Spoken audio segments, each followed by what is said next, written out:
jaga ekonominya. Tidak dikasih musibah dengan kemiskinan. Kenapa? Karena Nabi yang mengatakan demikian. Fa innahuma yanfiyani al-faqr wadz-dzunub. Sungguhnya haji dan umrah itu menghilangkan kefakiran sebagaimana alat pandai besi menghilangkan karat besi. Baik. Di antara kunci-kunci rizki adalah sedekah, ya. Adalah sedekah. Kata Nabi SAW, "Ma naqasat shadaqatun min mal." Sedekah tidak akan mengurangi harta. Berkata Abdul Walid Al-Baji dari ulama Malikiyah, maksudnya sedekah menambah rezeki. Sedekah tidak akan mengurangi rezeki, tidak akan mengurangi harta, tapi menambah apa? Menambah harta. Dan ini butuh keyakinan. Butuh keyakinan. Tatkala kita bersedekah, ingat, dalam masalah apapun, kita beribadah, tujuan utama adalah akhirat. Tapi kita boleh mendompleng niat duniawi. Boleh, enggak ada masalah. Ya. Kalau murni untuk akhirat itu lebih baik, tapi mendompleng niat duniawi boleh, selama niat akhirat yang mendominasi. Karena Nabi yang memotivasi, seperti Nabi mengatakan, ya tadi, barang siapa ingin rezekinya dilapangkan, sambung silaturahmi. Berarti kita boleh dong silaturahmi niatnya dilapangkan rezekinya, boleh. Nabi yang motivasi, berarti boleh. Tetapi niat akhirat harus tetap lebih apa? Utama. Niat meraih surga harus utama. Sama, Nabi mengatakan, "Mana qasat shadaqatun min mal." Sedekah tidak mengurangi harta. Maksudnya akan menambah harta. Bolehkah kita berniat sedekah untuk menambah harta? Boleh. Tapi itu niat domplengan. Yang paling utama niat apa? Akhirat. Itu saja. Tinggal kita menata hati. Jangan sampai kita semata-mata ingin ditambahkan rizki. Maka akhirnya kita cuma dapat tambahan rizki, pahala akhirat tidak ada.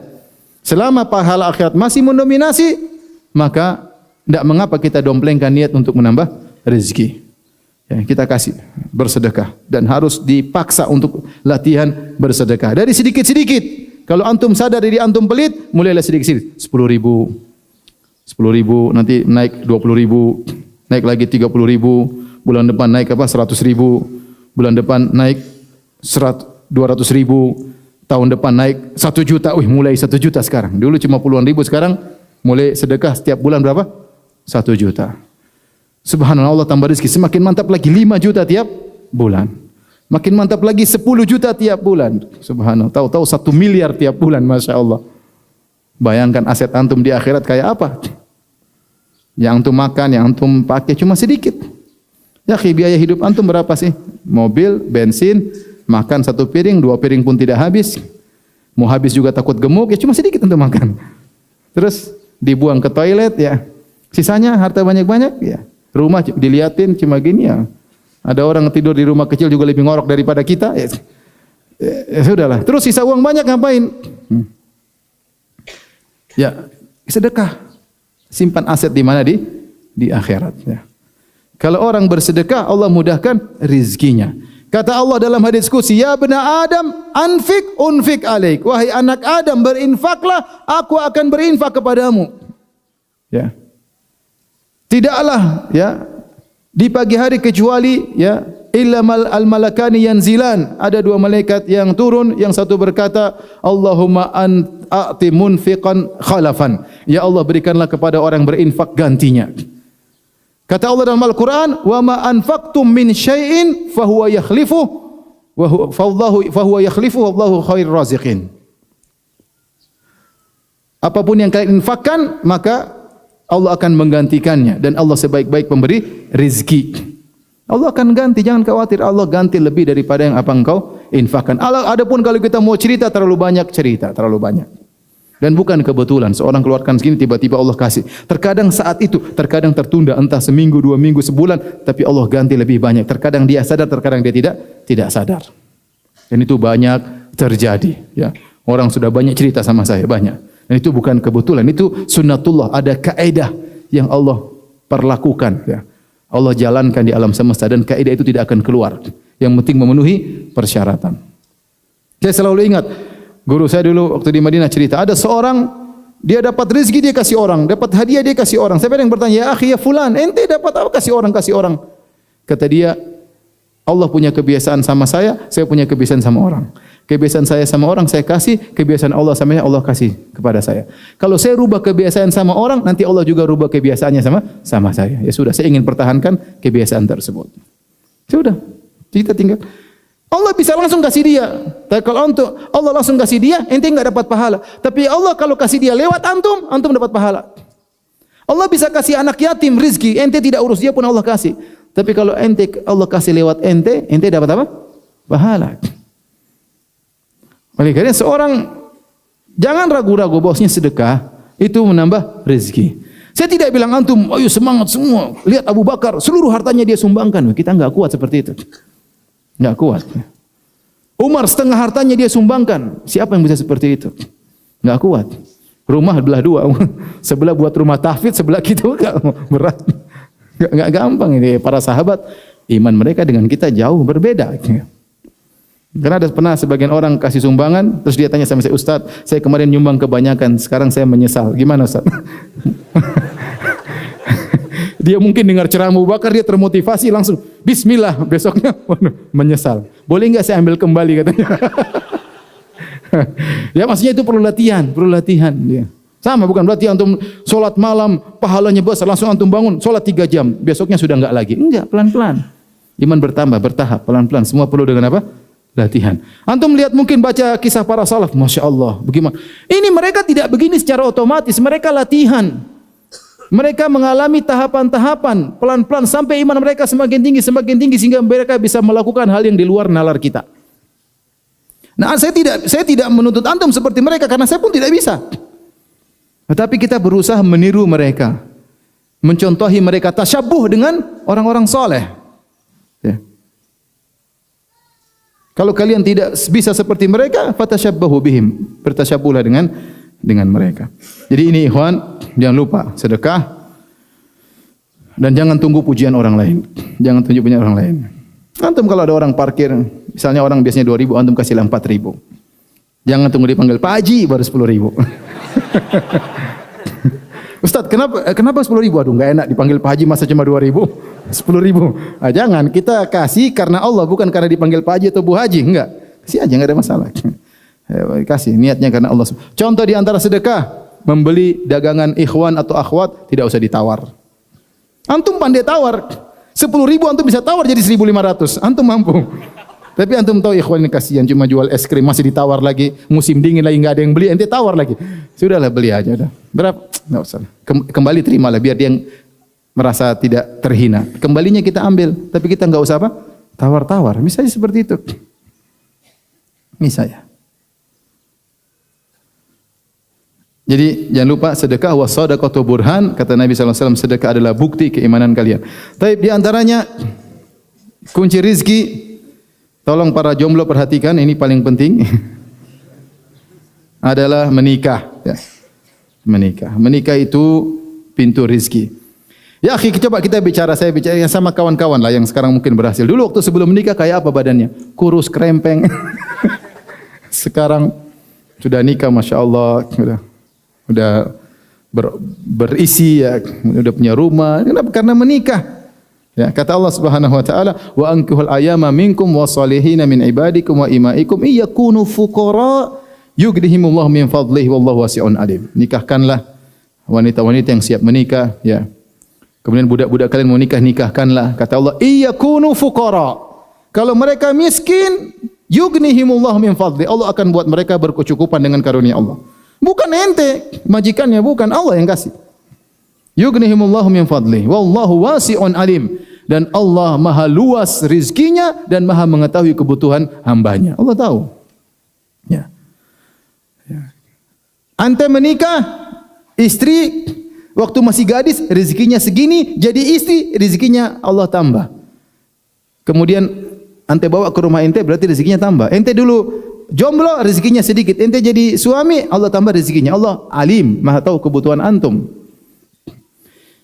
Kita dulu masih belum punya anak, saya tahu rezeki saya seperti apa, sedikit. Punya anak 1 tambah rezeki, punya anak 2 tambah rezeki. Punya anak 5 rezekinya tambah banyak ya. Kenapa? Karena masing-masing anak-anak saya sudah dijamin rezekinya oleh Allah Subhanahu wa taala. Makanya Allah berfirman kepada orang-orang musyrikin, "Wala taqtulu auladakum min imlakin nahnu narzuquhum wa iyyakum." Jangan kalian bunuh anak-anak kalian karena takut miskin. Anak-anak kalian kami yang akan beri rezeki sebagaimana kalian beri rezeki kepada kalian. Jadi masing-masing rezekinya ada. Anak-anakmu ada rezekinya, kamu juga ada rezekinya. Oleh karenanya menikah itu menambah rizki. Ya. Makanya diriwayatkan dari Umar bin Khattab radhiyallahu taala anhu, ya. Beliau berkata, "Iltamisul ghina fil bah." Ya, carilah harta kekayaan dengan pernikahan. Bahkan beliau berkata juga diriwayatkan, "Ajibtu li rajulin la yatlubul ghina bil ba'ah." Aku heran dengan seorang lelaki yang tidak mencari kekayaan dengan pernikahan. Wallahu ta'ala yaqulu fi kitabihi, padahal Allah terbelah berfirman dalam Al-Qur'an, "Iyakunu fuqara yughnihimullah min fadli." Kalau mereka berkekurangan, maka Allah akan berikan kecukupan dari karunia Allah. Jadi antum yang jomblo-jomblo yang sekarang menderita, sudah menderita batin dan menderita fisik, kalau ingin ekonominya berubah baik, menikah. Kelihatannya sulit, iya, tapi berusaha, bismillah. Antum-antum yang punya duit, kasih zakat sama mereka. Kalau mereka enggak punya duit, kasih zakat untuk mahar, untuk walimah. Walimah tidak harus gedung mewah. Walimah di rumah juga enggak ada masalah. Ya, enggak harus mewah-mewah. Ya, kalau ada perempuan yang mau, alhamdulillah. Kalau enggak ada, bersabar. Tapi intinya menikah, ya. Itu adalah sebab dapat rezeki. Kata Nabi SAW, "Salathatun haqqun 'ala Allahi aunuhum." 3 golongan yang Allah wajib untuk menolong mereka. Kata Allah mewajibkan dirinya sendiri. Di antaranya an-nakih yuridul afaf. Seorang yang untuk menjaga kehormatannya. Dia ingin menjaga pandangannya. Dia tidak ingin berzina. Dia tidak ingin melakukan onani. Dia ingin melampiaskan hasratnya pada hal yang halal. Dia nikah. Allah akan bantu dia. Allah akan wajib bagi Allah Subhanahu wa taala. Oleh karena seorang berusaha mencari rezeki dengan apa? Dengan menikah. Adapun hadis bahwasanya ada seorang datang kepada Nabi kemudian dinikah, miskin, kata Nabi nikah lagi. Tambah lagi istri 2, masih miskin lagi. Kata Nabi nikah lagi. Oh, mantap hadis itu ya kalau sahih. Nikah lagi yang ketiga, masih miskin, kata Nabi nikah lagi. Nikah keempat baru dia kaya, masya-Allah. Hadis palsu ya akhi. Kalau itu hadis sahih, waduh bahaya. Ibu-ibu pada ketakutan ya. Kita masih miskin sayang, nikah lagi. 2 masih miskin, masih banyak utang, nikah lagi sampai 4 utang lunas. Kenapa? Yang istri keempat janda kaya raya.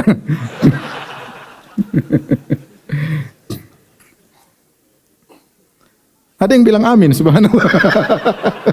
Hadisnya dhaif, palsu dibilang amin. Taib. Yang berikutnya kunci rizki adalah menjauhkan diri dari penghilang keberkahan. Jadi penghilang keberkahan. Di antaranya adalah riba. Yamhaqullahu riba wa yurbis sadaqat. Allah menghilangkan keberkahan apa? Riba. Orang riba mungkin duitnya banyak tapi enggak berkah. Terkadang rizki dapat tapi bukan rizqan thayyiban. Bukan rizqan thayyiban, rizki bermasalah. Mungkin orang punya rumah, punya harta, tapi dia sakit-sakitan, anaknya nakal, istrinya selingkuh. Masalah. Ya.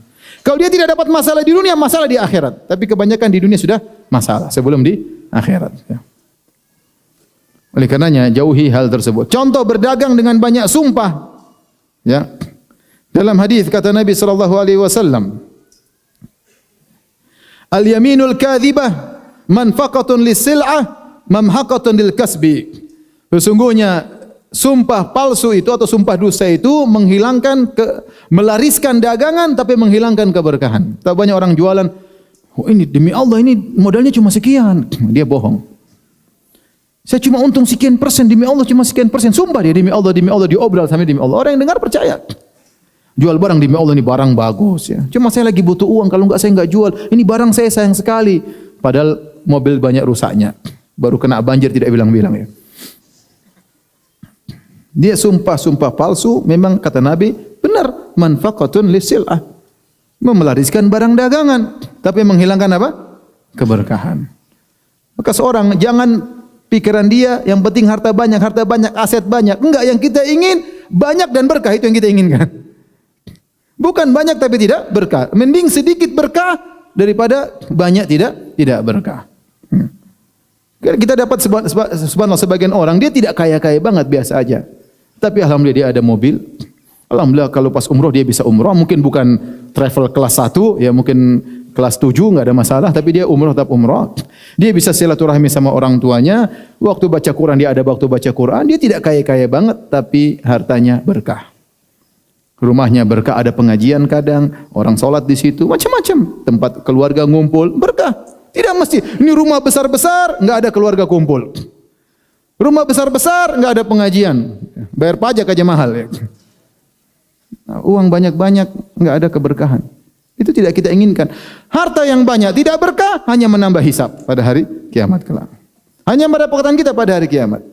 Tapi kalau harta berkah, alhamdulillah, meringankan hisab. Kalaupun dihisab ternyata banyak pahalanya. Taib, yang terakhir dan sebab yang paling utama dari segalanya adalah berdoa kepada Allah Subhanahu wa taala. Berdoa kepada Allah Subhanahu wa taala. Jangan pernah remehkan doa. Doa adalah silahul mukmin, senjata seorang mukmin ya. Atahza bid-du'ai wa tasdarihi wa ma tadri bima sana'ad du'a'u. Kata Imam Syafi'i rahimahullah taala, apakah kau mengejek doa dan meremehkannya? Kau tidak tahu keajaiban apa yang bisa dilakukan oleh doa. Berdoa. Malam hari bangun, angkat kedua tangan, ya Allah, aku hanya mengeluh kepadamu. Aku jagalah wajahku agar tidak terhinakan di hadapan orang lain. Jangan sampai aku menghinakan wajahku di hadapan orang lain. Sun wajhi, ya Allah, jagalah wajahku. Aku hanya menghinakan wajahku di hadapan. Angkat kedua tangan, nangis di depan Allah Subhanahu wa taala. Minta kepada Allah, mudah mau kasih rezeki, tinggal kun fayakun. Ya. Suruh istri juga berdoa, suruh anak-anak juga apa? Berdoa. Ya. Minta pesan sama orang tua, mak doain saya, mak, anakmu dalam kesulitan. Mak doain saya. Tidak ada doa tulus kecuali dari mama. Bilang begitu. Biar mama benar-benar berdoa dari hatinya yang paling dalam. Sampaikan. Ya. Ayah juga, ya, bapak doain saya. Doain, minta, karena kita butuh bantuan dari doa-doa orang yang tulus. Ya. Kemudian kita berdoa kepada Allah Subhanahu wa taala, niscaya bangun malam minta kepada Allah, Allah lagi turun ke langit dunia. Ya, Allah mengatakan, hal min da'in fa astajiba lahu, hal min mustaghin fa aghfirlah, hal min sa'ilin fa utiya su'lah. Apakah orang yang berdoa akan aku kabulkan doanya, ada yang istighfar aku akan ampuni dosanya, dan adakah yang memohon aku akan penuhi permohonannya. Masa Allah tidak kabulkan? Taib, yang terakhir sebagai khatimah, ya. Ya ikhwan dan akhwat yang dirahmati Allah Subhanahu wa taala, ya. Tentunya kita tahu al-arzaq biyadillah, rezeki di tangan Allah Subhanahu wa taala. Allah tidak menjadikan semua orang kaya dan Allah tidak menjadikan semua orang apa? Miskin. Allah menentukan rezeki masing-masing. Si fulan dapat seberapa, si fulan dapat seberapa, ya. Ya. Allah Subhanahu wa taala yabsutur rizqa liman yasha' wa yaqdir. Allah melapangkan rezeki kepada siapa yang Allah kehendaki dan Allah menyempitkan rezeki kepada siapa yang Allah kehendaki. Kita dapat apapun, dapat kebetulan lagi sempit rezeki, lagi lapang rezeki, tetap kita husnudzan kepada Allah Subhanahu wa taala. Allah berfirman, "Wa ka'ayyin min dabbatin la tahmilu rizqaha, Allahu yarzuquha wa iyyakum wa huwas samiul alim." Kata Allah, betapa banyak binatang melata di atas muka bumi, dia tidak bisa mengatur rezekinya. Allah yang beri rezeki kepadanya, wa huwas samiul alim. Allah Maha mendengar dan Allah Maha mengetahui. Artinya apa? Allah mengetahui jeritan hewan-hewan tersebut kalau mereka kelaparan, Allah tahu. Allah dengar meskipun dia di dasar lautan, meskipun dia dalam lubang dalam bumi, Allah tahu. Dan Allah mengetahui, Allah Maha mendengar, Allah Maha mengetahui. Makanya Allah tutup ayat tersebut dengan mengatakan wa huwas samiul alim. Allah Maha mengetahui dan Allah Maha mendengar. Allah tahu antum kesulitan, Allah tahu antum berdoa. Tapi Allah berikan rezeki kepada antum sesuai dengan yang pas buat antum. Yang ini lebih baik bagi antum. Karena tidak semua orang diberi rezeki yang banyak kemudian dia semakin bertakwa kepada Allah. Betapa banyak orang yang lupa kepada Allah Subhanahu wa taala. Allah berfirman, "Wa minhum man ahadallah la in atana min fadli lanasaddaqanna wa lanakunanna minas salihin. Falamma atahum min fadli bakhilu bihi." Kata Allah Subhanahu wa taala, di antara mereka ada yang berkata, berjanji di hadapan Allah, "Ya Allah, kalau Allah berikan kepadaku rezeki, aku akan bersedekah, aku akan menjadi orang soleh." Tatkala Allah berikan apa yang mereka minta, tiba-tiba mereka pelit, tiba-tiba mereka lupa. Betapa banyak orang nanti kalau saya punya rezeki lancar, saya mau hajikan ibu saya, mau umrohkan, ternyata begitu dikasih duit, lupa. Saya ini sulit sekarang ikut pengajian karena banyak dagang. Nanti insya Allah kalau dagang saya maju, saya ikut pengajian. Malah enggak ikut pengajian sama sekali. Itu banyak seperti itu. Maka Allah kasih rezeki sesuai dengan yang pantas bagi kita, jangan kita suudzon kepada Allah Subhanahu wa taala. Kata Allah Subhanahu wa taala, "Walau basatallahu rizqa li ibadihi la baghaw fil ard, walakin yunazzilu biqadari ma yasha innahu biibadi khabirum basir. Kalau Allah lapangkan rizki kepada hamba-hambanya, semua dijadikan kaya, la bagaw fil ard, maka mereka akan zalim di atas muka bumi, melampaui batas di atas muka bumi, sombong di atas muka bumi. Ini benar itu. Walakin yunazzilu biqadari ma yasha, tapi Allah turunkan pada setiap orang sesuai dengan kadar yang Allah kehendaki. Innahu bi ibadihi khabirun basir. Allah maha khabir terhadap hamba-hambanya. Allah tahu, khabir itu Allah tahu secara detail. Si fulan dapat berapa yang wajar, si fulan pantasnya dapat seberapa. Ya, betapa banyak orang subhanallah tadinya tawadhu tiba-tiba sombong. Baru naik jabatan angkuh. Ya. Baru bisa beli motor padahal kredit sudah sombong luar biasa. Apalagi udah punya mobil motor yang apa? Nah, itu sudah kadang-kadang dia enggak bisa jaga dirinya. Ya. Pakai baju keren, jalan semua orang lihat. Kadang-kadang dia enggak bisa menjaga dirinya. Ya. Allah tahu, ya. Maka kita berusaha berdoa mencari rezeki dan Allah sudah berikan kunci-kunci untuk dapat rezeki. Tapi apapun yang Allah berikan kepada kita, husnudzan kepada siapa? Pada Allah Subhanahu wa taala. Jangan bilang ustaz itu orang kaya aja enggak pernah bertakwa dikasih rezeki banyak. Itu istidraj. Istidraj. Allah berikan mereka dunia. Makanya waktu Nabi SAW ketemu Umar bin Khattab, Nabi tidur dalam kondisi di tikar, kemudian ada bekas-bekas. Kata Umar, ya Rasulullah, kenapa tidak diganti dengan ini? Kenapa tidak minta kepada Allah? Sementara Romawi dan Persia mereka diberikan dunia. Nabi marah. Ya, mereka dunia buat mereka, kita kenikmatan di mana? Di akhirat. Ya, kalau kita dapat bagian apapun, kita husnudzan kepada Allah Subhanahu wa taala. Baik, demikian saja para hadirin. Hadirin Allah Subhanahu wa taala. Mana hadiahnya? Berapa hadiah? Ada 20. 20, Masya Allah. Kita bagi-bagi saja ya. Siapa yang paling tua? Angkat tangan. Umur berapa Pak? Oh, sudah, enggak ada yang lewat. 80 lebih. Masya Allah. Ini buku ya. Bekal sholat. 2 jilid Pak ya. Coba lihat dulu. Saya pastikan dulu. Jilidnya benar enggak? Oh ya benar. Ya. Tolong di-offer ke bapak tersebut. Ya. Jazakallah khairan. Siapa jomblo paling tua? Angkat tangan. Angkat tangan aja, saya pengen lihat. Enggak usah maju. Ya. Hah? Jomblo paling tua? Ada bapak-bapak? Ya dia bisa ngira-ngira lah. 45 belum nikah berarti jomblo tua itu. Ada yang jomblo paling tua? Ada. Angkat tangan jadi enggak apa ini. Angkat tangan, enggak usah tinggi-tinggi angkatnya. Ada. Kita ingin memberi hadiah supaya mengurangi penderitaannya. Coba ada enggak? Oh, Masya Allah, orang Bandung semua udah laku ya. Ada enggak? Malu dia kali ya. Malu, sudah, saya taruh satu sini ya. Nanti dia boleh ketemu panitia kalau dia merasa jomblo paling tua ya. Tolong ambil. Tapi yang datang paling jauh siapa? Dari mana? Enggak, pertanyaannya yang yang paling jauh datang dari mana? Sukabumi, ada yang lebih jauh? Makassar, yang benar. Emang Makassar mau ngaji sini? Apa tinggal di Makassar? Enggak, yang memang dari tempatnya jauh pingin ngaji sini.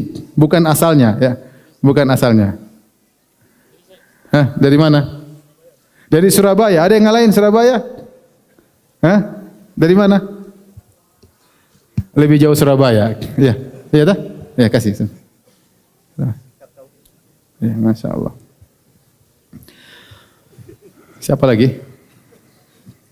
Yang apa lagi? Antum tadi yang datang paling pertama? Yang benar. Ente datang sini jam berapa? Sebelum azan subuh sudah. Antum sebelum azan Isya? Hah? Jam 12 malam? Masya Allah, jam 12 malam. Ini bekal sholat, tadi juz 29 ya. Jam. Baik, ada lagi yang paling-paling?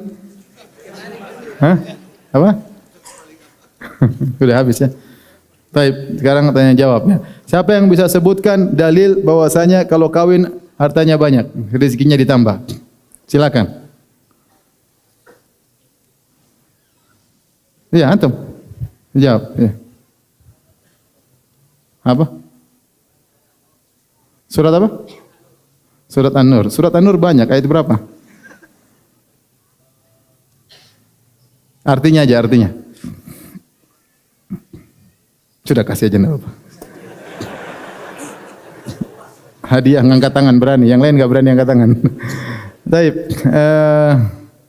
yang berikutnya, siapa yang bisa sebutkan 5 sebab rizki, kunci rizki? Saya berdiri. Jomblo atau sudah nikah? Sudah nikah, alhamdulillah. Apa saja? Nomor 1? Pertama bertakwa kepada Allah. Yang kedua, istighfar. Yang ketiga, silaturahim. Yang keempat, menikah. Yang kelima, menikah lagi, bukan? Cepat. Haji umrah, masya Allah. Jazakallah khairan.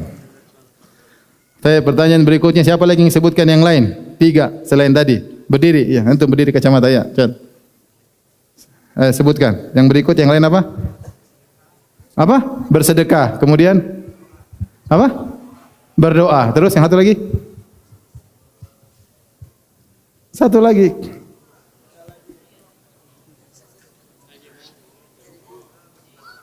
Sudah.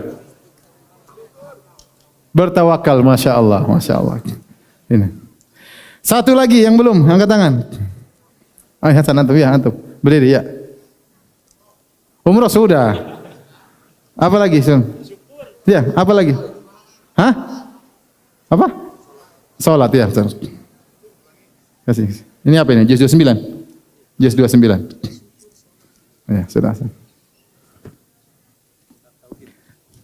Pertanyaan berikutnya, apa dalilnya bahwasanya haji dan umroh nambah rezeki? Ya.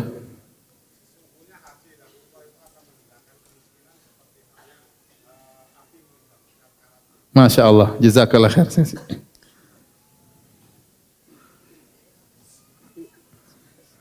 Artinya kenapa? Enggak apa-apa. Jangan hasad.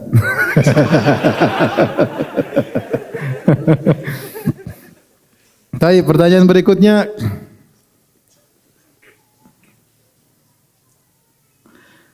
Mana dalil bahwasanya bertakwa menambah rezeki? Yang sana duluan ya, antum ya, berdiri. Tolak apa artinya? Bayar zukuhu. Masya Allah. Allah ibarik fiik. Bekal solat 2 jilid ya. Masya Allah. Over ke belakang sana terus. Terus ke belakang dekat apa? Ampli itu. Ya. Baik. Apa dalilnya bahwasanya rezeki bertambah kalau bersilaturahmi? Ya. Sudah, enggak jadi. Antum sudah ya. Artinya aja enggak apa, Pak?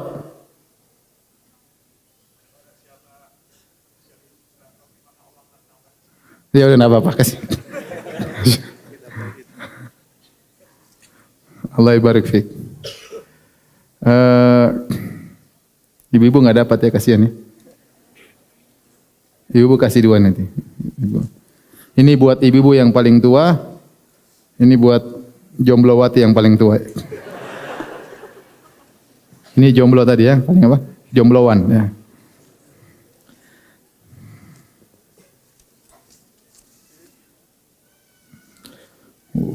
Banyak sekali.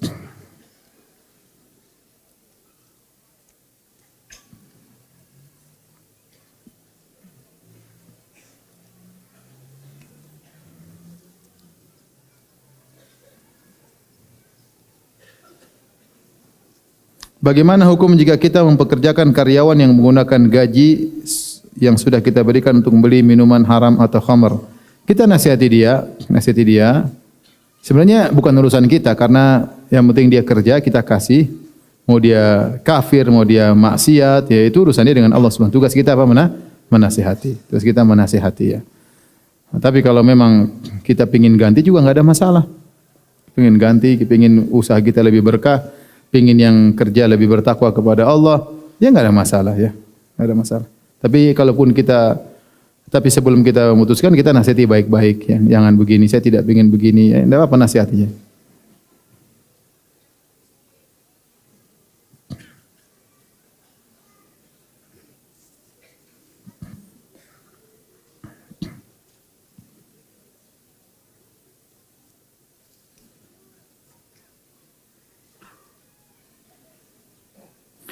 Ustaz, apakah doa keinginan seorang manusia sama dengan rezeki yang telah dicatat oleh Allah Subhanahu wa taala? Pokoknya antum lakukan semua sebab ya. Antum kan tidak tahu rezeki antum berapa. Antum enggak usah bilang, saya kan sudah rezekinya, enggak berdoa juga enggak apa-apa ya. Sama, ente kan sudah ditakdirkan ajalnya, enggak makan juga apa? Enggak minum juga ajalnya sudah ditentukan, tapi kan ada aturannya. Ya, maka antum berdoa saja, bisa jadi itu sebab untuk mendapatkan rezeki yang banyak, yang rezeki banyak tersebut sudah tercatat di Lauhil Mahfuz.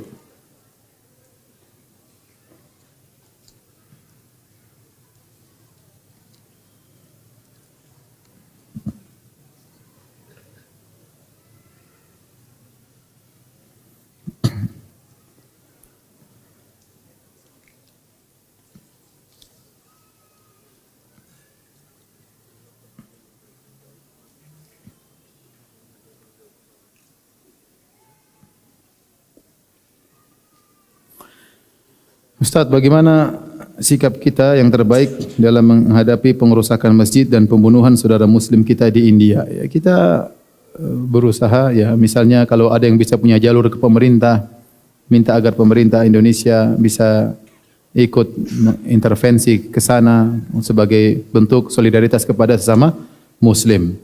Ya, kalau ada memang perlu bantuan kemudian bisa disalurkan dengan prosedur yang benar, kita bantu dengan uang. Kalau enggak bisa, paling penting kita berdoa kepada Allah Subhanahu wa taala. Dan ini membuktikan bahwasanya masih banyak kaum muslimin yang ditindas di daerah-daerah mayoritas ya.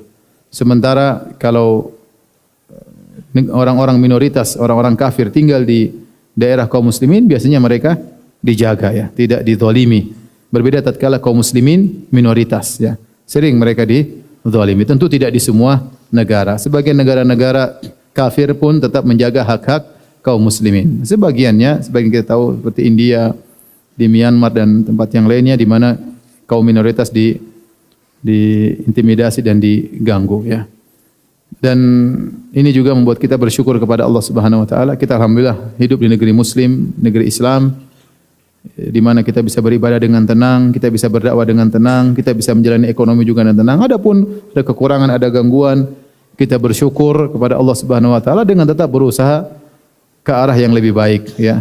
Tapi harus belajar bersyukur dalam kondisi apapun. Lihatlah bagaimana kondisi-kondisi saudara-saudara kita di negara yang lain.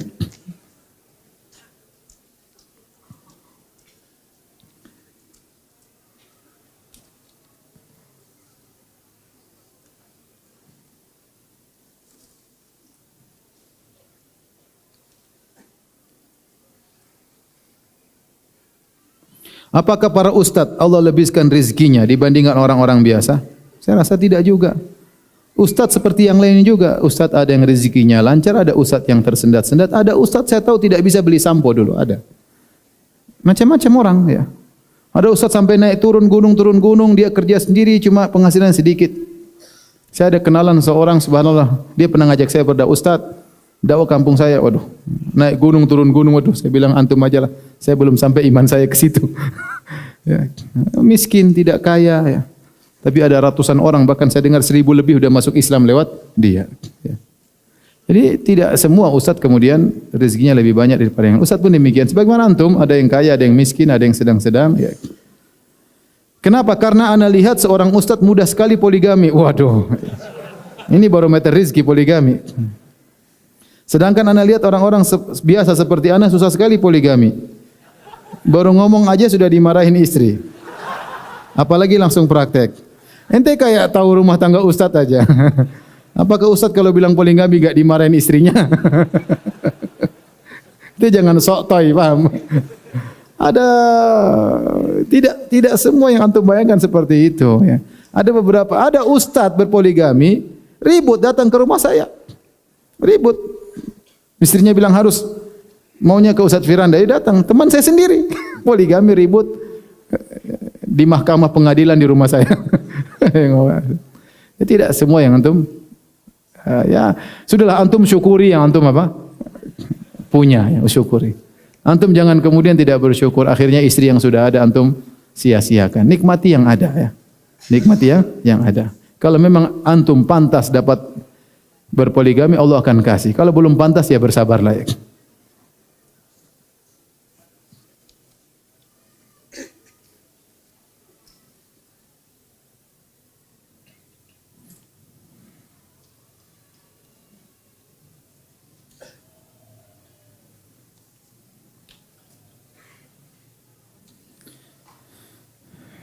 Bagaimana cara membersihkan harta-harta yang sudah didapat dengan terlanjur dihabiskan dengan cara yang tidak benar? Ya, kalau sudah terlanjur dihabiskan beristighfar kepada Allah Subhanahu wa taala. Kalau ternyata nanti dapat rezeki yang lain banyak bersedekah ya. Kalau pernah mengambil harta orang kembalikan semaksimal mungkin sebisa kita. Allah Maha tahu kita berusaha untuk memperbaiki kondisi. Baik, demikian saja, mohon maaf ya. Banyak pertanyaan tidak bisa saya jawab karena kekurangan ilmu saya. Semoga pertemuan kita diberkahi oleh Allah Subhanahu wa taala. Ya, semoga Allah menganugerahkan kepada kita rizqan thayyiban di dunia dan mudah-mudahan Allah masukkan kita di surganya kelak. Amin ya rabbal alamin. Subhanakallah bihamdik asyhadu an la ilaha illa anta astaghfiruka wa atubu ilaik. Assalamualaikum warahmatullahi wabarakatuh.